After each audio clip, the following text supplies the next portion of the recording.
Chers et frères dans le Christ, paix, joie, grâce, amour à chacun et à chacune de vous, au nom de notre Seigneur Jésus-Christ, en ce lundi de la 15e semaine du temps ordinaire.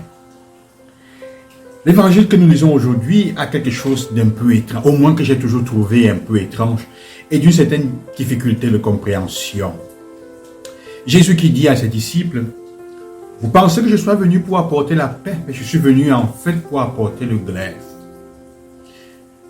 L'homme sera divisé de son père, la mère de sa fille, les parents de leurs enfants. Je suis venu apporter l'épée.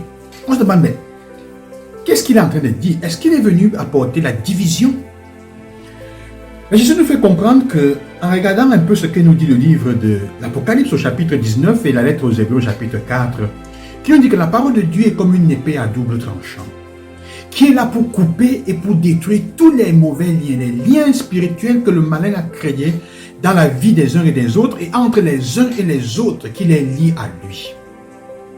Jésus continue en disant, en demandant une exclusivité de relation avec lui. Il dit, il faut que vous ayez, je sois le premier dans votre vie. Je ne dois pas souffrir de concurrence. Si quelqu'un aime son père ou sa mère, ses enfants plus que moi, il n'est pas digne de moi. Je dois être au centre. Il ne doit pas souffrir de concurrence. Et il y a une raison, il dit pourquoi? Il dit parce que c'est l'unique raison pour que vous puissiez appliquer très bien ce que l'évangile d'hier nous disait comme commandement. Aime le Seigneur ton Dieu de tout ton cœur, de toute ton âme, de toute ta force, et aime ton prochain. Tu ne peux aimer ton prochain que si tu aimes Dieu. Et donc il doit être au centre et il ne doit souffrir d'aucune concurrence. Parce que si tu aimes Dieu et tu es aimé de lui, tu aimeras les autres bien, tu aimeras ton père de bonne manière, tu aimeras ta mère de la meilleure manière.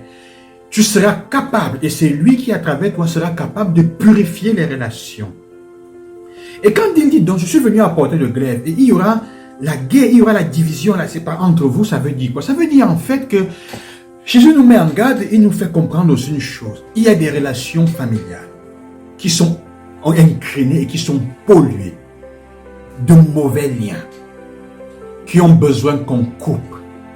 Et si la parole de Dieu est ce qui te guide, si la parole de Dieu est au centre de ta vie, si Dieu est au centre de ta vie, il est inévitable que la parole en toi ne peut pas correspondre avec certaines formes de liens ou d'habitudes qu'il y a entre tes parents, entre tes frères, entre toi et les autres. Et vous savez que depuis l'enfance, parfois on tisse des liens qui se révèlent parfois demain, le jour d'après, à la longue être des blocages pour nous. Parce que pour des jalousies, pour des bêtises, pour des circonstances qu'on ne comprend pas, pour des naïvetés, on se trouve avec des choses qu'on n'aurait pas dû avoir.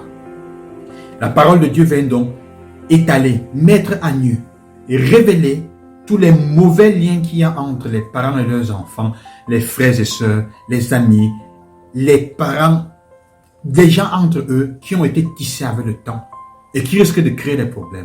Alors quand ça démasque ces mauvais liens, il est évident qu'on devient en fait comme des ennemis. On doit se séparer. Combien de problèmes familiaux, de personnes souffrent à cause de mauvais liens avec leurs relatifs, avec leurs relations, avec les personnes de leur propre famille. La parole de Dieu, la vérité, l'amour du Seigneur, quand il entre dans ta vie, il brise tout cela. Et d'ailleurs, la première lecture nous fait comprendre cela. L'amour avec le Seigneur, s'il est au centre de ta vie, il révèle certaines vérités. Isaïe, dans la lecture, en effet, nous fait comprendre. Quand le Seigneur dit, prêtez l'oreille à l'enseignement, que m'importe le nombre de vos sacrifices, les holocaustes de bélier, les graisses des veaux. Écoutons bien ceci. J'en suis rassasié. Le sang des taureaux, des agneaux et des boucs, je n'y prends pas plaisir. Quand vous venez vous présenter devant ma face, qui vous demande de fouler mes pavis? Qui vous demande cela? Cessez d'apporter de vaines offrandes. J'ai horreur de vos encens. Les nouvelles lunes, les sabbats, les assemblées, je n'en peux plus de ces crimes et de ces fêtes. Vos nouvelles lunes et vos solennités, moi je les déteste. Elles me sont un fardeau. Je suis fatigué de les porter. Quand vous étendez les mains, je détourne les yeux. Vous avez beau multiplier les prières, je n'écoute pas. Vos mains sont pleines de sang. Lavez-vous, purifiez-vous. Ôtez de ma vue vos actions mauvaises. Cessez de faire le mal. Apprenez à faire le bien. Recherchez le droit. Mettez au pas l'oppresseur. Rendez justice à l'orphelin. Défendez la cause de la veuve. Cela n'est possible que si Dieu est au centre, si Jésus a la priorité sur tout. Il est l'élément qui va créer l'équilibre, le centre de gravité. Il dit, faites le bien, apprenez à faire le bien, recherchez le droit, cessez de faire le mal. Combien de mal nous faisons entre nous? Combien de mal nous avons fait à nos relatifs parents, frères et sœurs? On a tissé des choses, on a mis sur leur dos. Il dit arrêtez. C'est l'unique façon pour laquelle nous pouvons vivre comme le bon samaritain, nous faire bon samaritain. Seulement si Dieu est au centre, nous serons capables d'apprendre à faire le bien, de cesser de faire le mal et de rechercher le droit. Mais cela, comme je disais, a des conséquences. Ça va créer des divisions entre nous, comme Caïn et Abel, comme beaucoup d'autres frères et sœurs dans les fils de David qui se sont détruits. La parole de Dieu en entrant va créer le division, parce qu'elle va faire la lumière sur les mauvais liens et sur les mauvaises intentions qu'il y a entre les uns et les autres. Si le Seigneur entre dans ta vie et démasque et ouvre tes portes et commence à t'ouvrir, te montrer le bien et tu commences à prospérer, les jalousies qui sont dans le cœur de tes frères et de tes sœurs vont se révéler, exactement aussi comme le vrai amour va se révéler.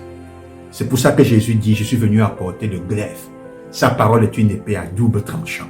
Ce n'est pas qu'il veut tuer les gens, c'est qu'il dit, si tu embrasses la vérité de sa parole, elle va démasquer les cœurs des uns et des autres, et même ton propre cœur envers tes frères et sœurs et les autres. Que Dieu vous bénisse et qu'il vous accompagne, qu'il vous aide. Cessez de faire le mal. Apprenons à faire le bien. À demain et bonne journée. Loué soit Jésus-Christ.